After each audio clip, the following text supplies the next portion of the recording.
이 녹화 시작을 안 누르면은 재방송을 보시는 분들이 재방송을 못 봐서요.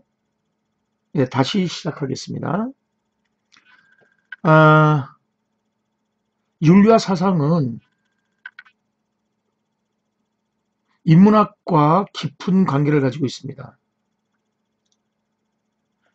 그래서 요번에 대구시 교육청이 상당히 바람직한 정책을 펴고 있는데요. 2016학년도, 그러니까 내년 후년이죠. 그 교사를 뽑는데, 즉 유치원 교사, 초등교사, 중등교사, 고등 다 포함해서 교사를 뽑는데 2차 심층 면접에서 자그마치 10%에 해당되는 인문학적 소양을 시험을 보겠다는 겁니다. 이건 10%면 어마어마한 겁니다. 근데 뭐였냐면요. 루소라는 사람이 있죠. 그 루소의 에밀이라는 책과 그 다음에 논어, 그 다음에 명심보감, 예, 그거를 가지고 시험을 보겠답니다. 그래서 저는 이제 서양 철학과 동양 철학을 다 공부를 했기 때문에 박사과정에선 동양 철학, 그래서 그거를 이제 강의를 하게 됐습니다. 지금 이 사회탐구 영역에서 윤리와 사상이 그 인문학과 아주 밀접한 관련을 가지고 있습니다. 그래서 오늘 이 시간은 윤리와 사상의 첫날이기 때문에 도대체 윤리와 사상에서 뭘 다루는 건가를 2015학년도 대학 수학능력시험 문제지를 통해서 간단히 설명을 해보도록 하겠습니다. 제가 오늘 우리 제 서재가 이게 그 불이 너무 밝아갖고 이쪽에 이렇게 막 비춰서 그래서 스탠드로 조그만 걸 하나 샀습니다. 그래서 그리고 또 요거를 그 교육과정평가원에서 출력을 했는데 이게 또 너무 조그맣게 나오네요. 여기에 글씨체가. 그래서 안경을 잠깐 벗고 읽어보면서 문제를 풀도록 해보겠습니다. 자, 다음 대화에서 1번 문제입니다. 스승이 강조하는 삶의 태도가 뭐냐? 그래서 제자가 스승님, 사람들은 왜 서로 대립하고 다투며 사는 겁니까? 그래서 제자가 그 대립에 대해서 여쭤봤습니다. 제자가. 그러니까 저 스승이 뭐라고 대답을 하냐면은 하나인 마음. 그래서 가로 열고 한문으로 일심이라고 써놨습니다. 하나의 마음을 깨닫지 못하고 각기 다른 시각에서 보기 때문이다. 그러니까는 스승은 일심 한마음이죠. 한마음. 이걸 한마음이라고 합니다. 한마음으로 보지 않고 제각기 다른 시각으로 본다는 겁니다. 그래서 문제가 된다. 제각기 다른 시각에서 보기 때문에 대립이 벌어진다는 겁니다.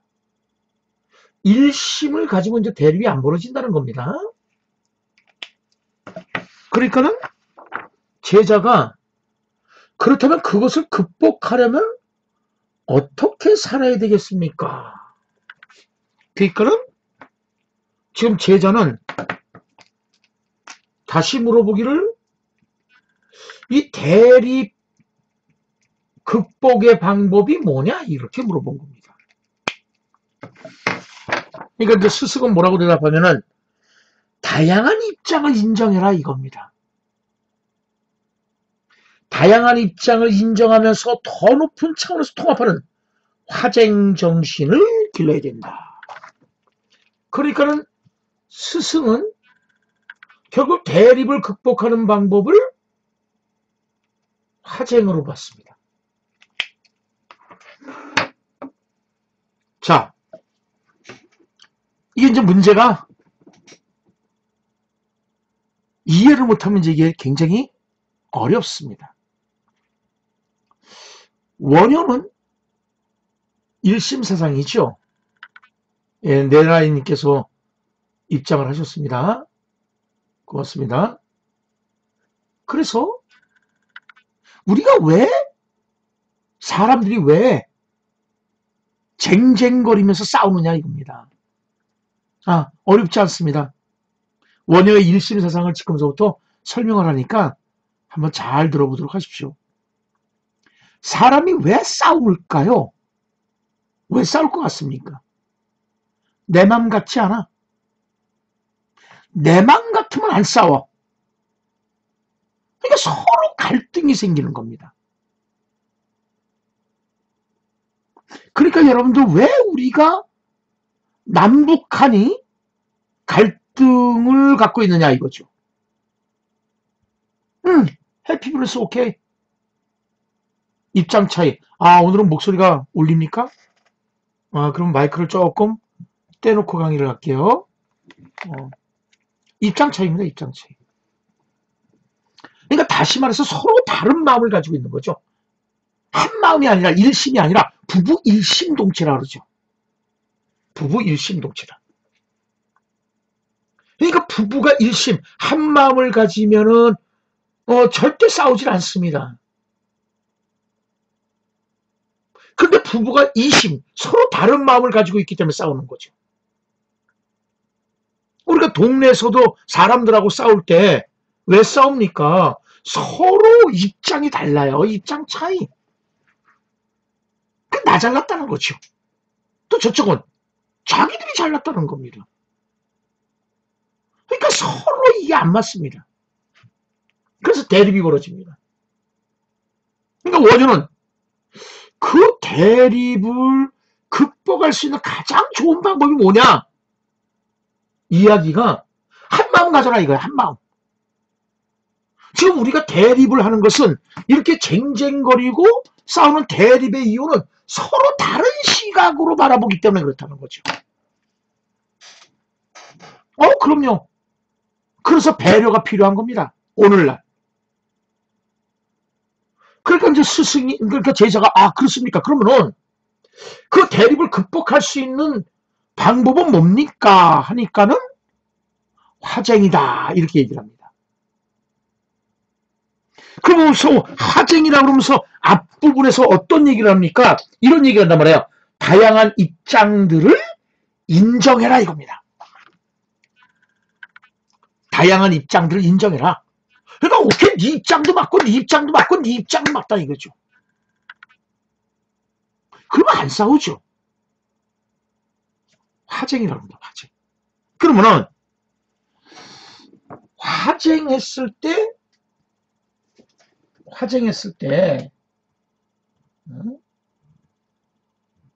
자, 이걸 한문을 써서 한번 살펴보도록 하겠습니다.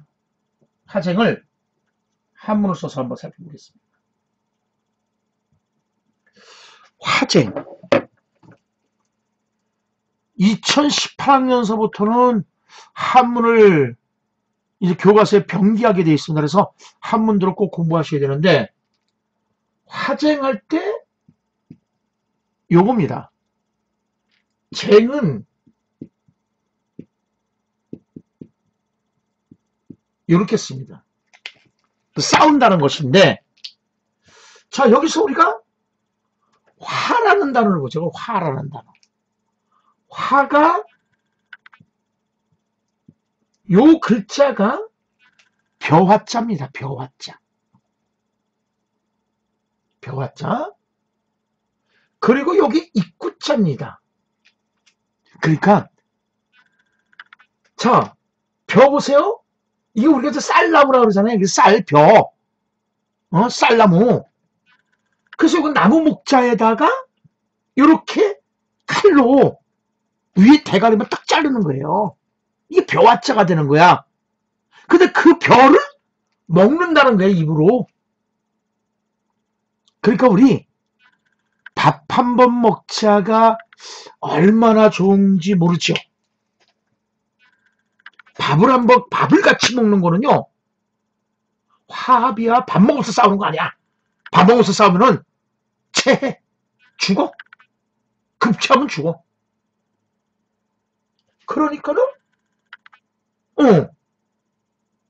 우리가 추석할 때도 요 벼화자에다가 불화자를 써. 그리고 저녁 속자를 써. 자, 추석은 뭐예요?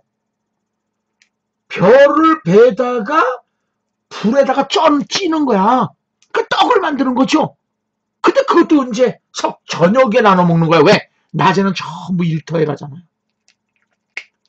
먹자고 한 사람. 먹자고 하는 사람이 사겠죠? 그렇죠. 먹자고 하는 사람이 사겠죠. 자, 그래서 얼마나 오손도손하고 좋습니까? 전부 일하고 나갔다가 전부 다시 들어와서 오손도손하게 떡을 빚어서 저녁에 먹는 거. 아주 화목합니다. 우리가 이사한다 그럴 때도 이자가 어떻게 되는 거냐? 이사한다 그럴 때도요. 또 지워볼게요. 어디로 우리가 이제 이사 간다는 거잖아요? 이럴 때 이자는 좀 옮길 이자라 그래요. 그럼 우리 농경사회에서 쌀이 그렇게 중요한 거거든요.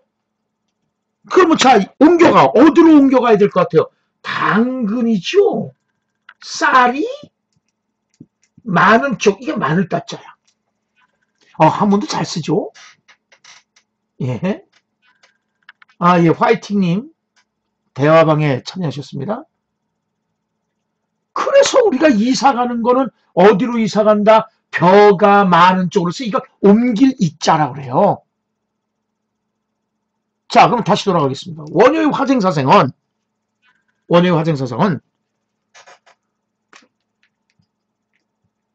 서로가 한 마음을 가지면은 평화로워진다는 겁니다, 이게요. 그래서 평화할 때 이렇게 쓰는 거거든요, 평화. 그러니까 쟁쟁거리고 여기 이제 말로 싸우는 거야. 말씀 원자에다가 싸울 쟁자인데 서로 한 마음을 가지면은 쟁쟁거리면서 싸움이 없다는 겁니다. 그게 화쟁사상으로 통한다는 겁니다. 하나가 되는 거야, 하나가. 자, 우리 남북한 통일되려면요, 어떻게 하면 돼요? 각자의 입장 차이를 인정해주면 된다는 거예요. 근데 이제 이게 정치적 의도 때문에 그게 이제 안 되는 거죠. 왜 미국과 이라크는 그렇게 싸울까요? 서로 다른 입장을 가지고 있는 거죠. 이라크는 이라크 나름대로 어떤 입장이 있고, 그 다음에, 미국 나름대로 입장이 있고. 자꾸 만나서 이 얘기를 했는데, 이게 이제 그게 안 되는 거지. 이게 전쟁으로 자꾸만 벌어지는 겁니다. 그래서, 2015학년도 그 일본 문제 이제 정답이 뭔가 열린 마음으로 서로 다른 견해들의 조화를 추구해 나가야 된다. 이게 바로 답이 돼야 되는 거죠. 아주 쉬운 거죠. 그 다음에 이제 2번 문제가 뭐였냐면은 고대 서양 사상과 갑과 을의 입장에 대한 설명으로 옳은 것은 했습니다. 그래서 이제 갑이 뭐라고 얘기했냐면은 선의 이데에 관한 지식이 가장 중요한 암이다라고 했습니다. 선의 이데야. 예, 그럼요.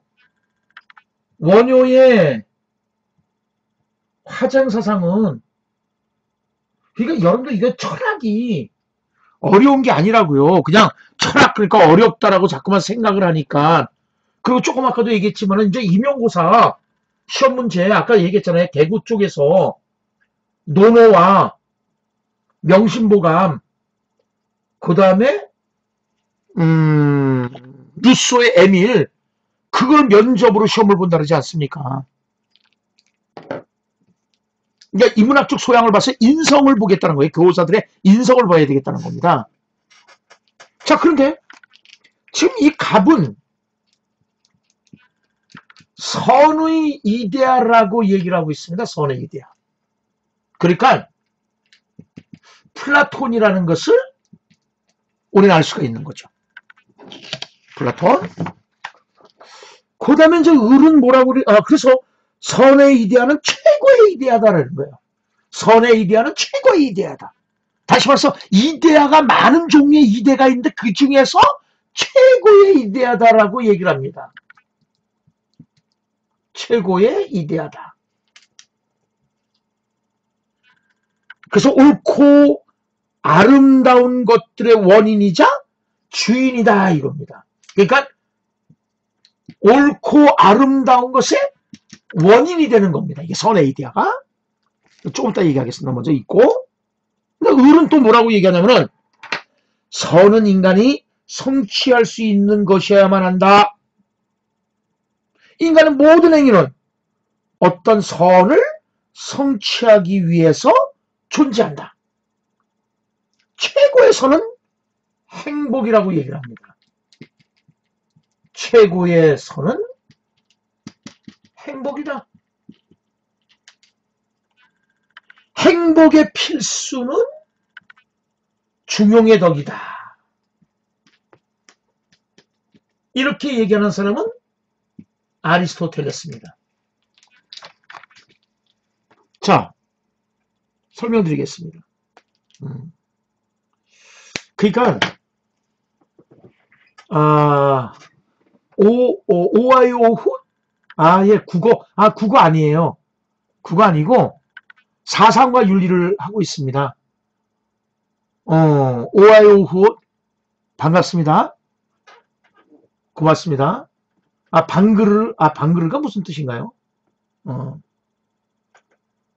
자, 그러면은 다시 설명하겠습니다. 플라톤은 이게 사람들이 많이 알면서도 그 플라톤에 대해서 잘 이해를 못해요. 플라톤을 우리가 이데아론이라고 그러죠. 이데아론. 그런데 이 이데아가 무슨 뜻이냐 라고 물어보면 대답들을 못해요. 이데아가 뭐냐? 대답을 못합니다. 근데 이 이데아가 뭐냐면요, 다른 게 아니라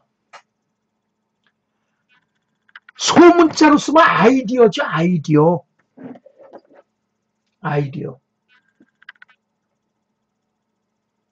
소문자로 쓰면 아이디어입니다. 아이디어. 생각. 플라톤은 이원론자예요. 천천히 들어보시면 돼요. 천천히 들어보면 이해가 다 되는 거예요. 철학은 어려운 게 아니에요. 자, 그러면 플라톤은 세상을 두 개로 딱 쪼개버려. 어떻게 쪼개냐면은 하나는 이데아 세계고 다른 하나는 우리가 지금 현재 살아나가고는 현실 세계가 되는 겁니다. 현재 우리가 살아나가고 있는 현실 세계로 쪼갭니다. 현실 세계로. 근데 요 현실 세계는 지금 우리 현실 많이 변합니다.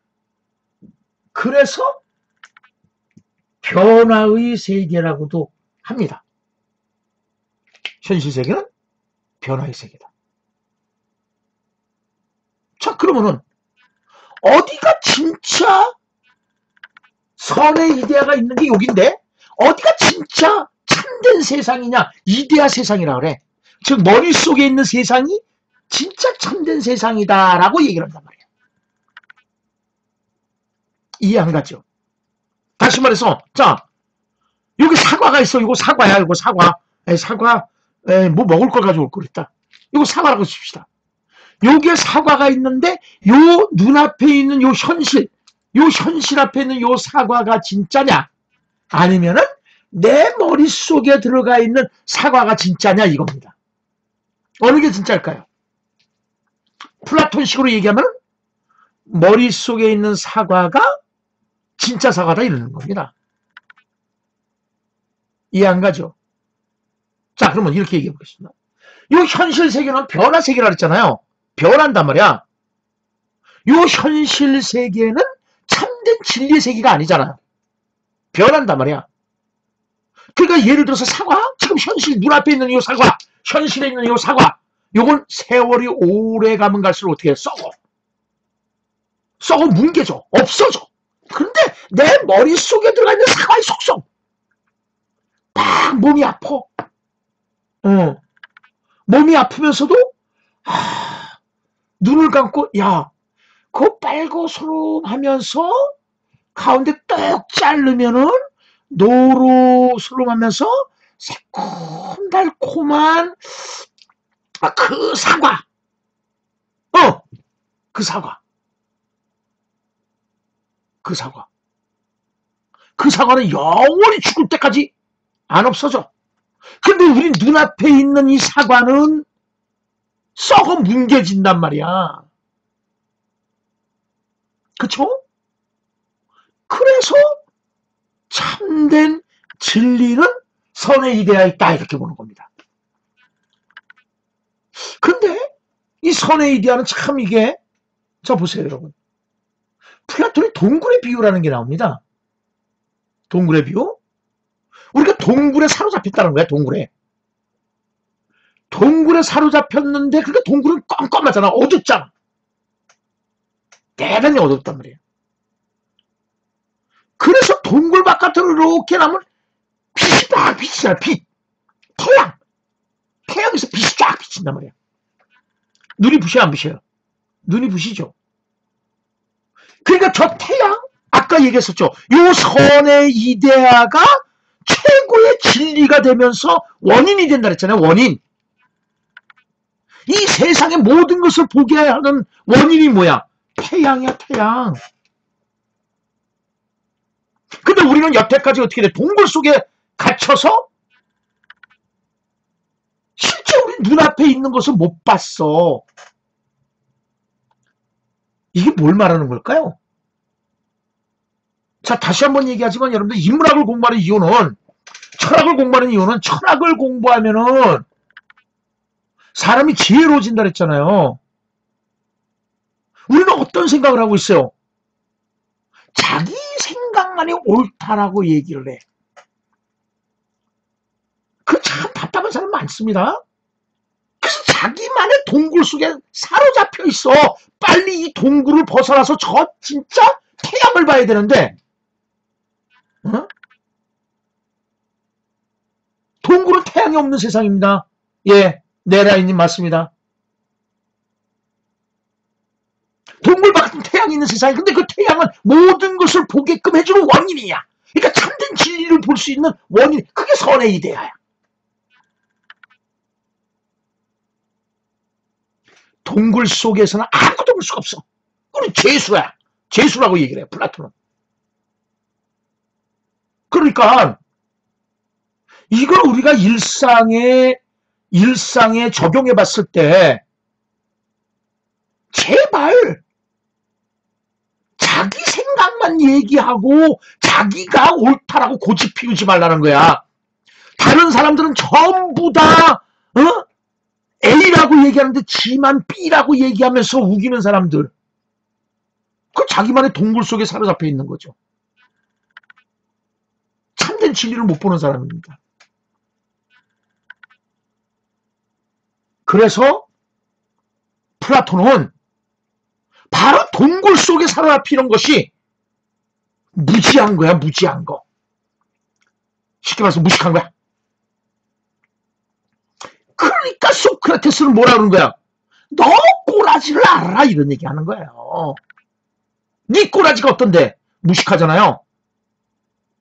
그러니까 알라가 자각이야. 그러니까 무지의 자각이라고 하는 거야. 그게 유식한 말은 무지의 자각. 소크라테스는, 그러니까 소크라테스나 플라톤의 적이 같은 얘기예요. 왜냐면 소크라테스는 저서를 남긴 적이 없어. 그러니까 플라톤의 책에 나오는 주인공이야. 그러니까 제자가 똑똑하면은 스승이 유명해지는 거예요. 플라톤이라는 훌륭한 제자가 있었기 때문에 소크라테스라는 사람이 유명해지는 겁니다. 그래서 소크라테스는 그런 얘기를 하는 겁니다. 플라톤은 왜 세상 사람들이 참된 일을 못하냐, 악한 행위를 저지르느냐. 무지하기 때문에, 무식하기 때문에, 쉽게 말해서 무지하기 때문에 악한 행위를 저지른다는 겁니다. 예를 들어서 전철을 탔다, 앞에 할머니가 서 계신다, 젊은이가 할머니가 딱 오는 걸 보자마자 어떡한다? 고개 숙인다, 그리고 핸드폰 꺼낸다, 그리고 핸드폰을 죽어라고 들여다본다. 아니면 자, 할머니가 섰다, 쳐다본다, 그리고 갑자기 고갯질하기 시작한다. 그냥 그죠? 헤드뱅잉하기 시작한다. 졸린 척. 이랬을 때 플라톤은, 즉 소크라테스는 뭐라고 얘기하겠어요? 저놈이 왜 저렇게 악한 짓을 할까? 노인네에 대해서 공경하는 것을 모르기 때문에, 무지하기 때문에 저런 악한 행위를 한다라고 보는 겁니다. 그러니까는 소크라테스나 플라톤을 공부한 사람들은 앞에 노약자가 있다면 벌떡 일어나서 자리를 양보할 겁니다. 그게 최고의 선입니다. 이게 선의 일에서 이 선자가 착할 선자인데, 한문으로는. 근데 영어로 선을 더 굿이야. 굿. 그러니까 좋은, 이대합니다. 여러분들 시크릿 가든에서 그 남자 주인공 이름이 뭐지? 그 남자 주인공이 이러지 않나요? 이게 최선입니까? 그러잖아요. 최선이 뭐야? 최고 좋은 겁니까? 이런 뜻이야. 자, 그러면 그 다음에 아리스토텔레스로 넘어가겠습니다. 아리스토텔레스는 최고의 선을 뭐로 받느냐? 아리스토텔레스는 최고의 선을 뭐로 받느냐? 아리스토텔레스는 최고의 선을 행복으로 받습니다. 행복. 현빈. 그래, 맞아요. 현빈. 이런 노자의 도덕경 보면은 현빈은 아기로 표시하는데, 어쨌든 자, 아리스토텔레스는 라틴어로 대문자를 안 쓰고 소문자를 써보겠습니다. 그러니까는 아리스토텔레스 아버지가 이름 잘 지은 거예요. 아리스토텔레스 아버지는 그 의사입니다. 의사. 그래서 아리스토텔레스는 어렸을 때서부터 아버지 수술방에 들어가요. 그래서 아버지 수술을 도와주고, 그래서 생물학이라든가 이런 데 아주 빠삭한 사람이에요. 그래서 서양의 자연과학 사상에 지대한 영향을 미친 사람이 아리스토텔레스입니다. 근데 그 아리스토라는 단어를 보게 되면은요, 아리스토 플러스 텔레스인데, 라틴어로 아리스토는요, 더 베스트의 뜻입니다. 더 베스트. 가장 최고라는 뜻입니다. 그리고 이 텔레스는 이제 텔로스, 목적이라는 뜻이에요. 목적. 그러니까 최고의 목적. 자, 답 나왔습니다. 아리스토텔레스는 목적론자인데, 목적론자라래. 목적론자. 최종적인 목적은 어디를 가는 거냐? 행복이야. 행복. 행복론자야. 행복론자. 아리스토텔레스는. 자, 그런데 아리스토텔레스는 그렇게 얘기하는 거죠. 행복이야? 행복인데 어떨 때 행복하냐? 이성도야를 잘하는 거야. 이성도야를 잘 해야 중용의 길을 걷게 되는 거고, 중용의 길을 걷게 되면 행복하다, 이런 얘기를 합니다. 자, 무슨 말이냐? 우리 TV를 보면요, 저는 그 막말하는 사람들이 상당히 싫은데, 그렇죠. 선을 베풀어야, 네라이님, 선을 베풀어야 행복한 겁니다. 그러니까 아리스토텔레스는 최고의 선, 그건 중용을 지켜서 행복을 얻는 것이고, 플라톤은 최고의 선은 그 선의 이데아를 추구하는 겁니다. 그래서 나의 그 어두운 세계에서 벗어나와서 참된 진리를 바라볼 수 있는 거, 그게 이제 플라톤의 선. 그리고 아리스토텔레스의 그 최선의 선은 이성도야를 통해서 중용을 지키면 행복하다, 이렇게 보는 겁니다. 조금 아까 얘기하다가 말했지만요, 중용과 중립, 중립과 중용은 좀 다르죠. 중용은요, 영어로 골든 민이라고 합니다. 이거 황금률이라 그러죠. 황금률. 요 민이 동사로 쓰이면 의미하다지만 명사로 쓰이면 정가운데란 뜻이에요. 그런데 골든 민이야, 황금률이야, 정확하게 딱 맞아떨어지는 겁니다. 자, 그러면 얘기해 보겠습니다. 아까 얘기하다 말한 것처럼 막말하는 사람들, 그 TV에 나와서, 근데 우리는 참 대한민국이요, 이상한 나라의 앨리스 같습니다. 왜냐면 막말을 해서 국회의원에 제명된 사람이 있죠.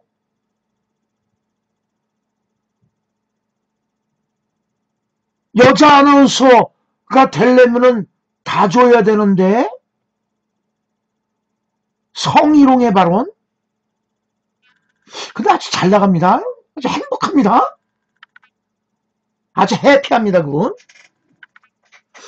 나도 막말을 해야 이렇게 잘 나갈까요?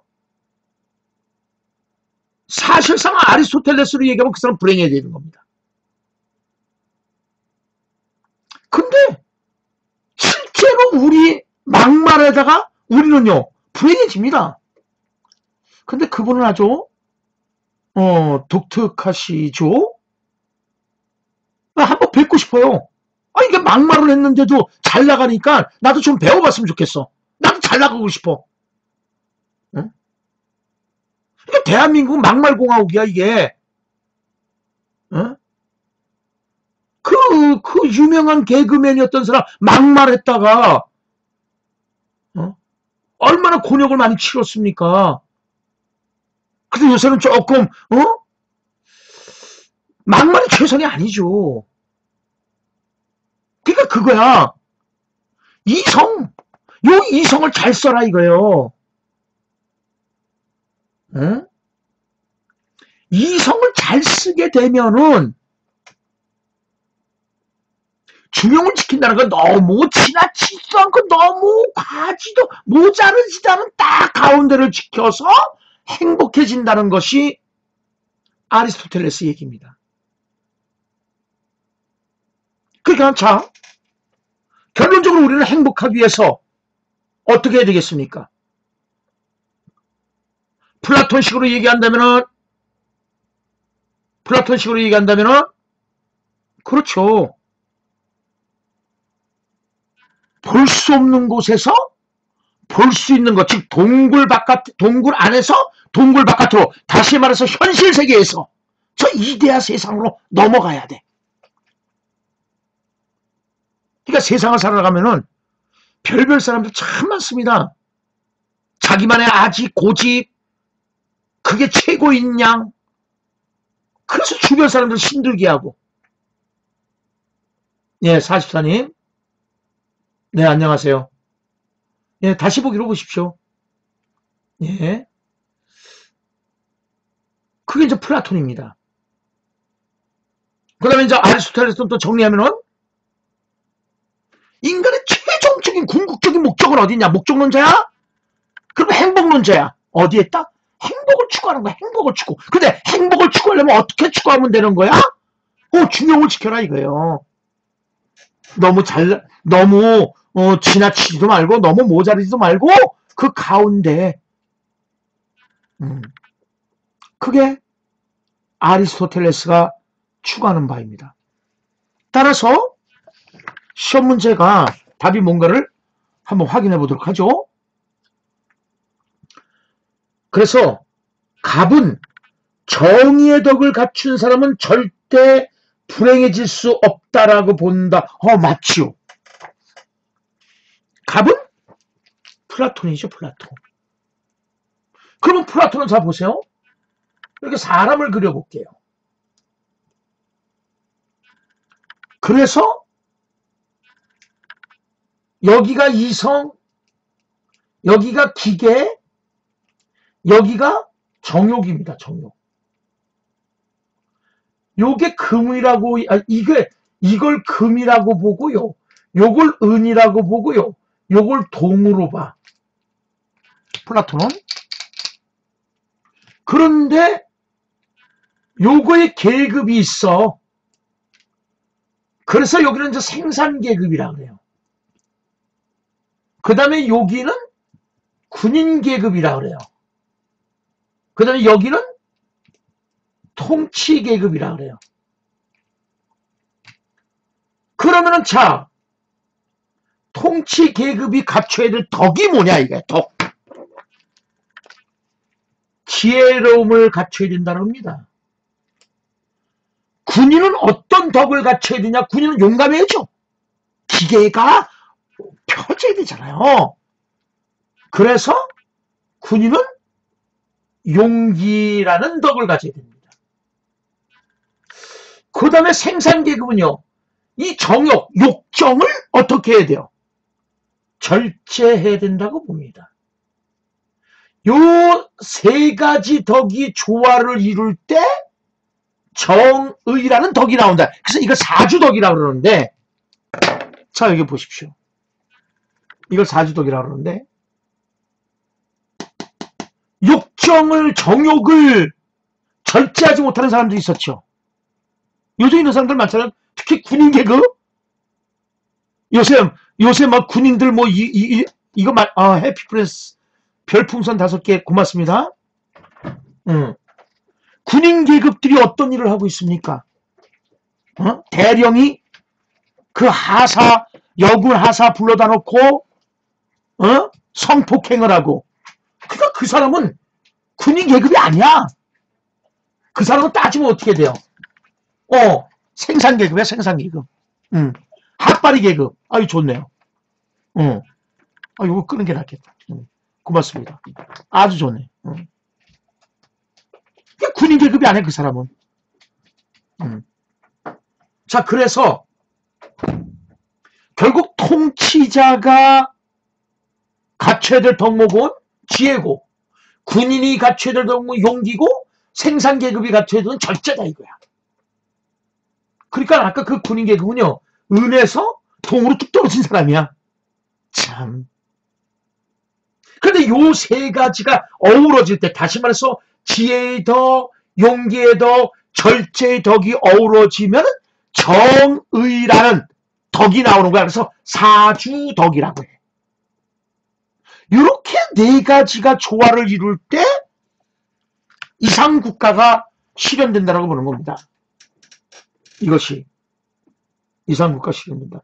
그래서 다시 읽어보면은 갑은 정의의 덕을 갖춘 사람은 절대 불행해질 수 없다라고 보는 것이다. 그렇죠? 절대 불행해지지 않습니다. 2번 갑은 지혜의 덕을 갖춘 사람은 절제의 덕이 필요 없다라고 본다. 지혜의 덕을 갖춘 사람은 절제의 덕이 필요 없다라고 아니죠. 조화를 이루어야죠. 그러니까 자, 이제 우리가 이게 마무리할 때가 됐는데 다시 한번 말씀드리지만은 플라톤을 공부하고 아리스토텔레스를 공부하고 그 다음에 원효를 공부를 했습니다. 우리가 이렇게 공부하는 이유는 우리가 좀 더 지혜로워지자. 그래서 다음 주 화요일서부터는 윤리와 사상인데 체계적으로 그 텍스트 순서대로 설명을 해 나가도록 하겠습니다. 그리고 이렇게 문제도 한번 풀어보고 같이 토론도 한번 해보도록 하겠습니다. 예. 많은 그 시청자분이 안 들어오시네요. 이게 이제 영어 시간은 좀 많이 들어오실래나요? 아무래도 이제 현실적으로 영어 단어 수고가 상당히 문제가 되니까 그런가 보네요. 예, 그러면은, 오늘 여기서 예, 방송을 접고요. 40분이 됐습니다. 예, 내일 영어 단어 수고 때, 10시입니다, 내일. 다 11시로 통일하기로 했나요? 예, 11시에 뵙도록 하겠습니다. 고맙습니다. 수고하셨습니다.